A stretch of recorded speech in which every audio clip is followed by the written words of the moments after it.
The following portion of the Arizona Daily Mix is sponsored on behalf of Intuit by Gorvitz Communications. April's here, which means tax season is upon us, and many may not realize that April is also Finance Literacy Month, a perfect time to focus on supporting our youth with their finance future. Well, last week I talked with Dave Zasada, Vice President of Corporate Responsibility at Intuit, and Michael Bonner, a high school teacher, about tips to help students with financial literacy. Good morning, Dave and Michael. How are you this morning? Good. How are you? Well, I'm doing really good because, one, my kids are past this point of graduating pretty much financially illiterate, we could say, and that's what we've been seeing going on. So, David, let's talk about this, how Intuit is learning about the problem with kids graduating without having financial smartness, I mean, we could say, right? Yeah, well, Brad, you might be surprised to hear that adults in the United States in general have a pretty poor level of financial literacy. And what we have found is that this is at least partially driven by the fact that today, only 25% of students are required to take a personal finance course before they graduate high school. So, that means the vast majority of kids won't cross the graduation stage knowing how to budget or save or manage credit or really even understand basic financial terms and concepts just before they start making financial decisions that can impact them long term. Yeah, and it's so funny with all these apps, they kind of like don't know what's going on. So, David, how do kids learn about managing money today?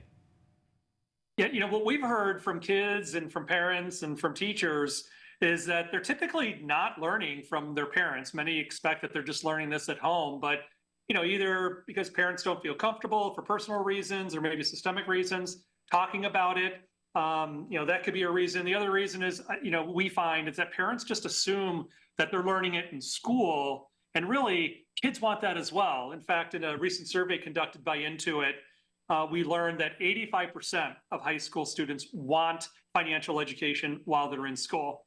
Yeah, it's so important. And that's where, Michael, you come in as an educator. What do you find are the greatest challenges facing children today with understanding finances? So, Brad, what I'm learning is that when it comes down to them wanting to learn about money, the desire is there. Like, I remember the first time I went to the Ellen DeGeneres show, I told her I would give my kids real money and they would go ballistic. I mean, we all would go crazy. We had real money given to us as well. But just the fact of the desire to want to learn and know about it. And the unique thing about it is inside of the education system, we are bogged down with so many mandates, testing, when you have different curriculum changes and the different type of legislation changes that are happening. It's a lot. And what we're learning is we want to teach the kids the concepts, but we don't even have contemporary curriculum to do that. So the great thing about Intuit for Education is they have solved this. They have put it in a digitalized format, an engaging way, a simple press and play where kids can log in and actually compete for prizes. And I love that personally as a teacher because it takes the load off my back and makes learning fun again. I like that. I like that Intuit is trying to solve this problem. So, David, tell me about the Hour of Finance Challenge going on. Sure. Well, during Financial Literacy Month, which is running throughout all of April, we're challenging all schools to spend at least 1 hour teaching personal finance to all students. So to help them do that, we've created the Hour Finance Challenge, which includes a lesson that any teacher, regardless of their experience, can feel comfortable using with their students. And that includes an activity on the basics of credit, but then students get to play the Intuit Prosperity Quest online game, where they build skills in a fun way using real life scenarios, and then they receive a score based on how well that they did. And then schools use the average score from all their students to compete against other schools from all around the country to win a celebration of up to $100,000. And the Hour Finance Challenge is free. Ooh, I like that. And Michael, how can this, of course, financial challenge help educate and make a difference in the students' lives? Well, we often talk about the income gap amongst different races, ethnicities, and so much more. But at the micro level, it can help with as simple as improving a family's net worth, improving conversations around should we put as much money towards Christmas gifts or should we put it into a 529 plan for our children's education and so forth.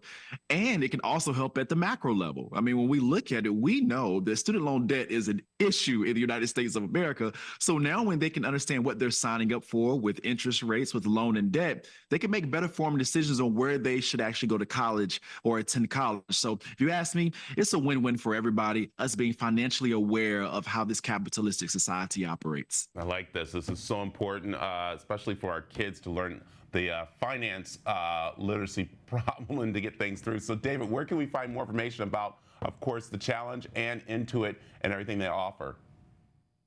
Sure. Well, teachers or school administrators or parents or even kids themselves can go to intuit.com/hour of finance to learn more or to register for the free Intuit Hour of Finance Challenge or the free Intuit for Education program, which includes over 150 hours of resources on personal and entrepreneurial finance using real world simulations and games and other interactive content. I like it. Hey, you two, thank you for joining us this morning. And again, such an important topic for our kids and for adults too. So thank you.